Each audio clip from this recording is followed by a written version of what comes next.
Good morning. This is Joanne in Colorado in the hummingbird garden.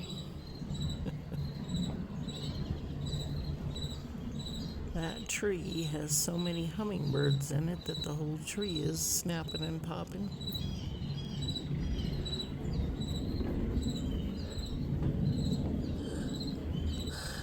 This is a late summer day in the hummingbird garden, and you can tell because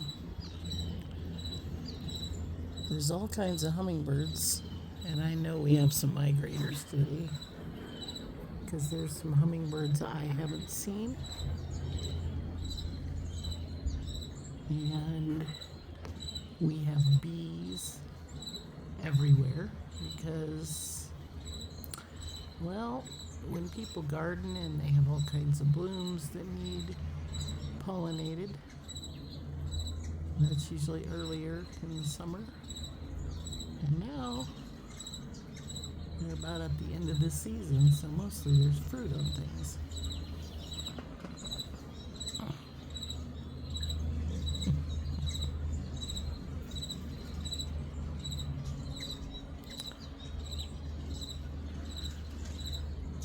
I'm having a tough time capturing those hummingbirds chasing each other. We do a lot of it back down there behind the plants. But anyway, because there's new ones, there's a lot of them chasing each other back and forth, and they are migrating through, so they're new to the garden, and the new kids on the block. Anyways, you can see all the bees buzzing everywhere. Thankfully, the feeders I use, here's one close. I changed them yesterday, but I had one extra in the house. This one needs to be brought in. I just didn't want old food in there. I change it every 3 to 4 days at the most, even when it's cold or cool out. These are terrific. They're glass bottle in the center, plastic on the bottom, and these little things keep bees from being able to reach the nectar. So at least the hummingbirds do not have to compete with bees at the feeders. They'll try every now and then, but they do give up and go somewhere else, and they like the flowers.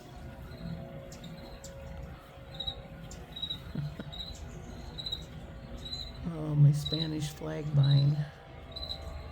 It is starting to bloom, but it is. They're still not open, these blooms. There might be some open on the vine behind these, down low. There's some coming up there.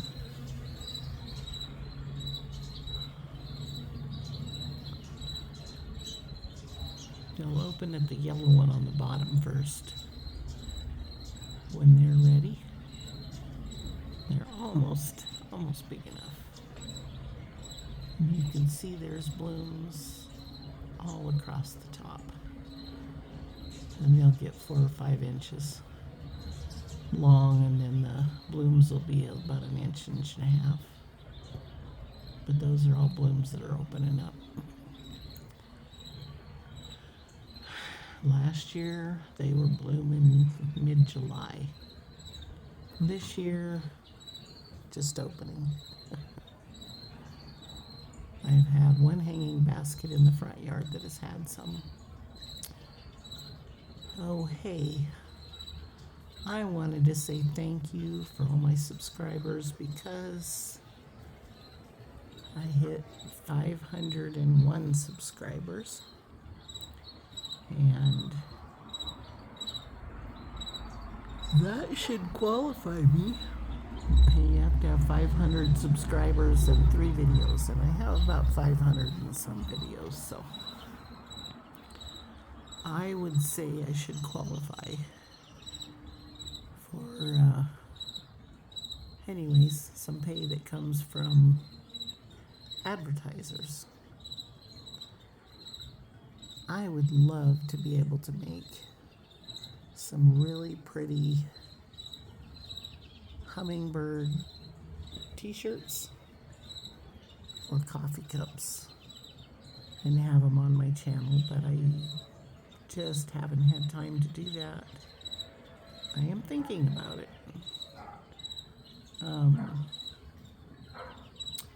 But anyways,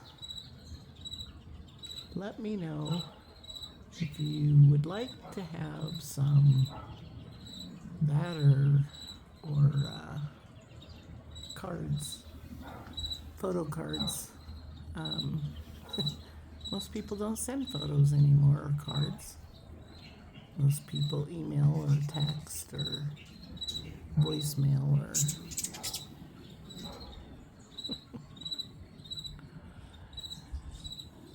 something anyway.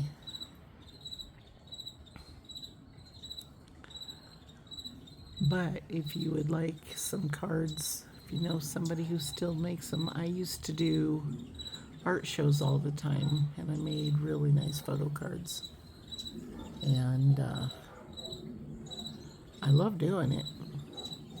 And they're pretty. Do some sets of all different pictures of hummingbirds or birds.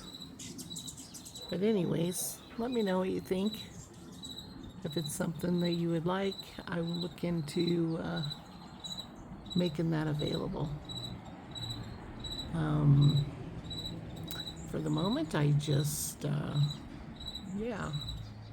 haven't figured out exactly if it's something. I don't like, I guess I watch some videos and they sell so many things, and it's great. It's great if their viewers like it or if it's something they make.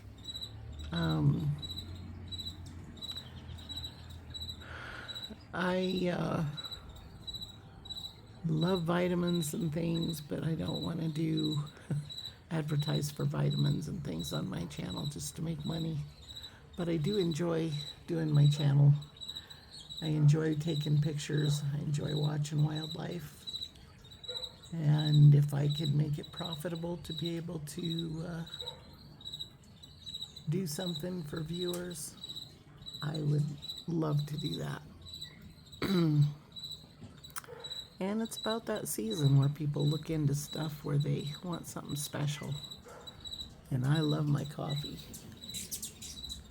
But I like big cups of coffee.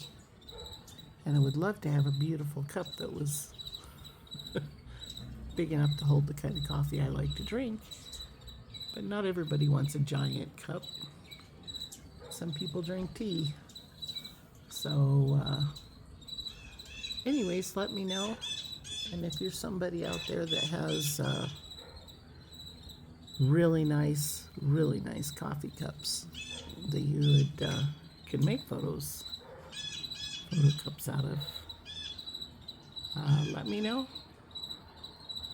We could work together to be able to make something really pretty for people who love hummingbirds. I've had people buy me a couple really pretty cups, and I love them. So, yeah. Let me know what you think. Christmas is coming, and if you know of a company that makes really good cups, photo cups, let me know about that too. Maybe I can find one that I like. So, wow, if I could just keep up with them.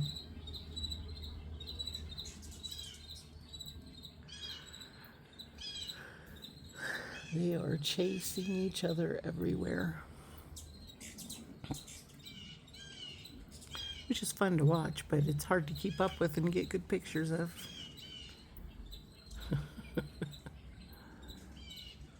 So I have tried many times for 8 years now. I've been photographing lots of hummingbirds. We were talking about photographing them, and I said I always try to focus on their eyes when I photograph a picture or take a picture of them. And we got a few over here. And I was thinking back when I first started photographing hummingbirds. I was doing good to get the hummingbird blur in the photo. And the more I photograph them, the more I work on just focusing on the eyes so that I get a nice clean shot of a live bird and, the pretty little eyes. It's okay if some of it's a whir or a blur, but you just need to be able to see eyes. Anyways, I was almost blind once.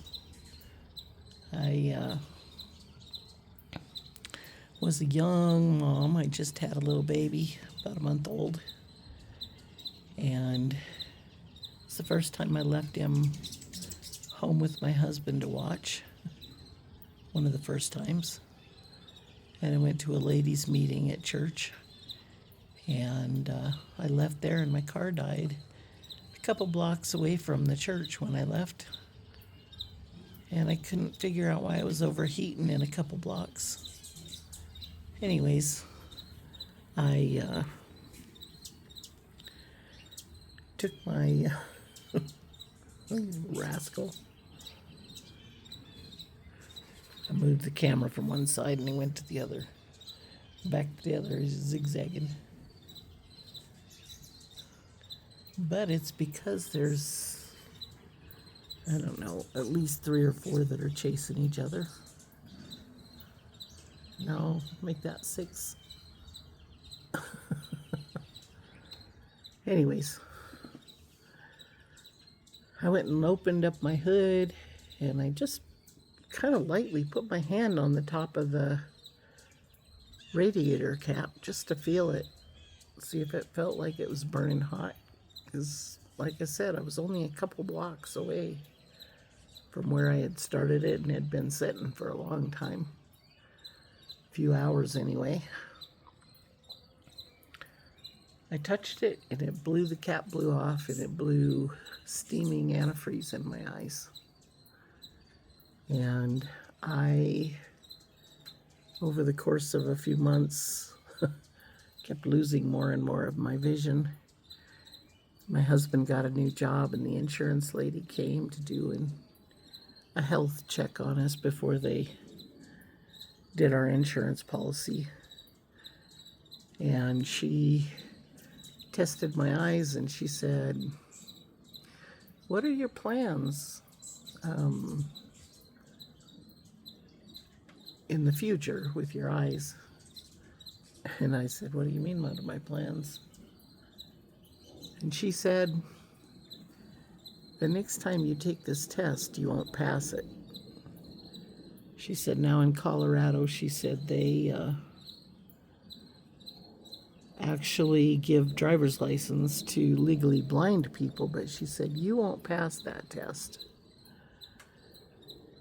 And so, anyways, I had been praying and thanking the Lord every day for restoring my eyesight. Speaking scriptures like the ones that said that the blind man, that Jesus healed his eyes, that he could see all things clearly. And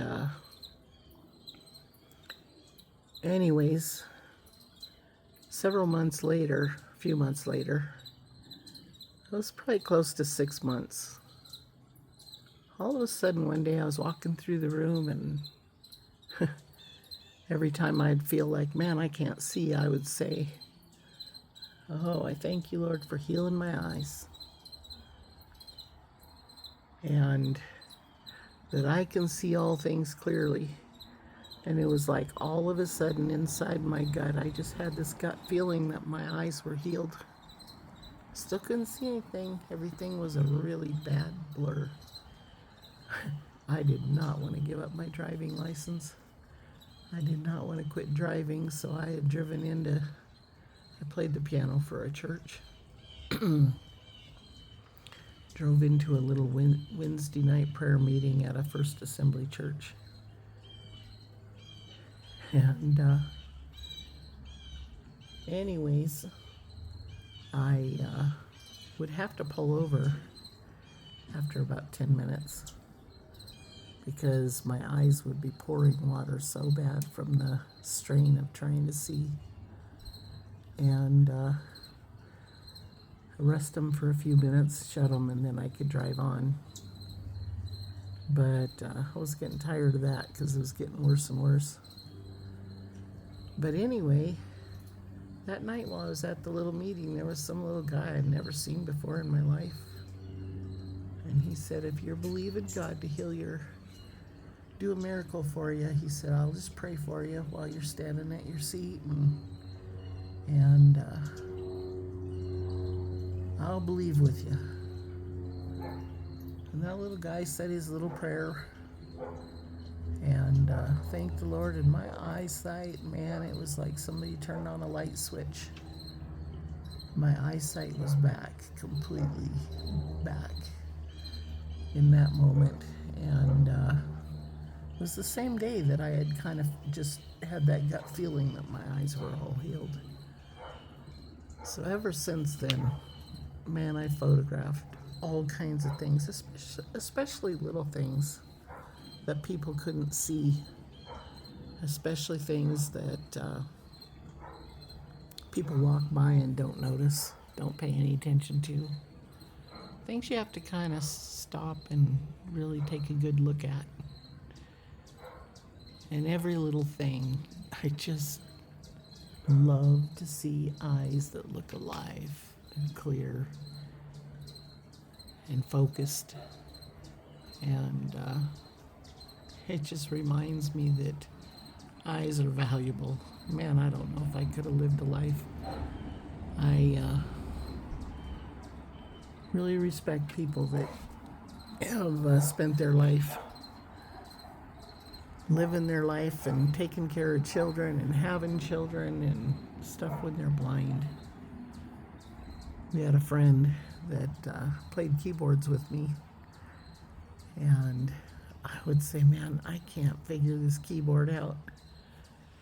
And he'd say, well, show it to me. And he'd sit down and he'd feel it, and I'd tell him which buttons it had and what controls it had, and 2 seconds later he could explain to me how to make it work. He gave music lessons, and he had 3 children. His oldest child was blind. Or no, his oldest child maybe could see. His next child was blind. And I forget about the third.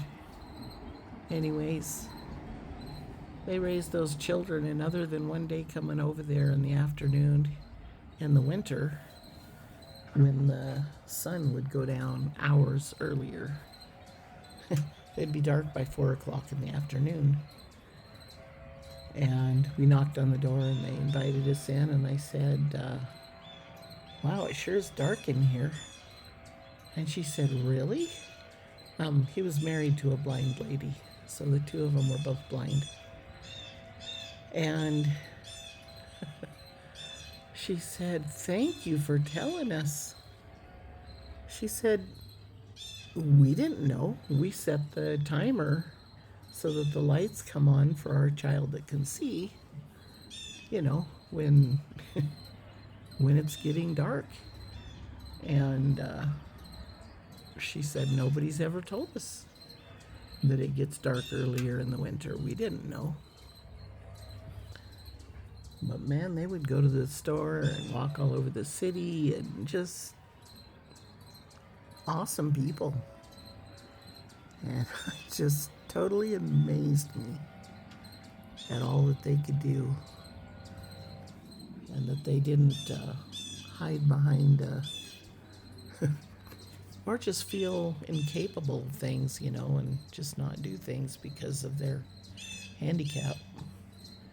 But they were a blessing to all of us. But I myself am so thankful to have eyes that can see.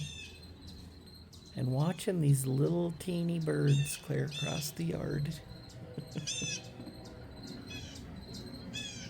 Because I can see them clear across the yard is something that I would not have been able to do. And that's about 30 years ago. 36 years ago. So,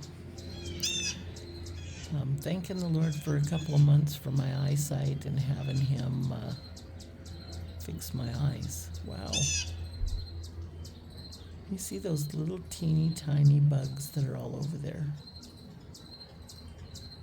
When those bugs are gone, they say that the hummingbirds migrate. And it's because of those little bugs, which are mosquitoes, flying around over there. Isn't that crazy? What a miracle. Couldn't see anything, and here 30 some years later I can see mosquitoes at 25 feet away. Actually, maybe closer to 20 yards away. Anyway, that is a miracle. But those mosquitoes are keeping the hummingbirds here because their protein comes from bugs, mosquitoes, gnats. What am I thinking of? Those little kind of bugs that get down in the soil anyway. But yeah, as long as there's bugs here for them to get protein. They said when the bugs are gone, and maybe if it frosted really hard and killed the bugs like that, then they would need to move on because they need the nectar for their carbs and they need the bugs for their protein. And when they come early in the spring, hummingbirds get into the pine trees, especially up in the mountains, and they eat sap, pine sap. And that gives them some really long-lasting fuel. I don't know how many minutes they can wait for food without eating, long-lasting fuel for them when they gotta fuel up every 10 minutes. Who knows? But I just love little teeny creatures that are beautiful and fast moving and a challenge to watch and to see, and especially to focus on, just to appreciate the eyesight that I have and was given back. So that's why I do what I do, and I just thank you for watching, and any way I can do something special for the rest of you, let me know, and I'll look forward to doing it. So have a great day. I'll keep watching the hummingbirds. And yesterday, man, in the morning we were down to 2 of them, and it was really quiet out here until about midday, and then all of a sudden lots of hummers came in, and we're chasing each other, and we're in the flowers everywhere. So I think when they migrate, they come in the afternoon, they find a good flower patch or someplace where they can eat and drink and stock up. And sometimes they'll stay a few days. Sometimes they'll stay a couple weeks. Sometimes they'll move on first thing in the morning. But I enjoy every one of them as long as they're here. Sometimes keeping up with the little guys when they're zigzagging from flowers to flowers is kind of hard, but